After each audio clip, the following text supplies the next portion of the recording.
University. Avi Shlaim, any other country would do what Israel does. Israel has a right to defend itself, is what we hear. I served in the IDF in the mid-1960s, and I served loyally and proudly because in my time the IDF was true to its name. It was the Israel Defense Force.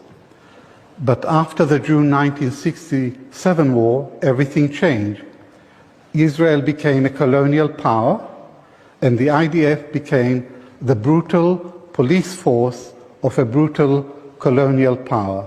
But there is absolutely no self-defense justification for Israel's brutal policies in Gaza over the last 11 years. A whole series of war crimes were committed, and Israel continued to commit war crimes in Gaza in every successive vicious assault on the people of Gaza, not on Hamas. I'm very troubled about the trend in Israeli society. Israel, within its original borders, is a democracy. It's a flawed democracy, but so are all other democracies. But if you look at Israel and the West Bank and Gaza, Israel most emphatically, most decisively is not a democracy. It's an ethnocracy. It's a system in which one ethnic group dominates the others. And there is another word for ethnocracy, and that is apartheid. And this is what Israel is. The bigger threat, in your view, is Iran to Israel today? Iran is not an existential threat to Israel, but it is a strategic threat. Now, let's compare the records of these two countries.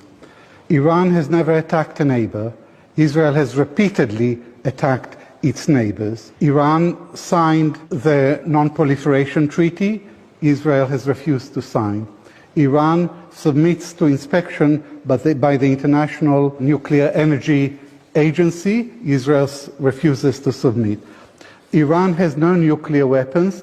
Israel has between 75 and 400 nuclear weapons. So Israel poses an existential threat to Iran. Now,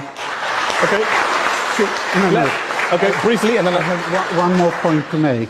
For the last 40 years, Israel has conducted a systematic campaign of disinformation about Iran.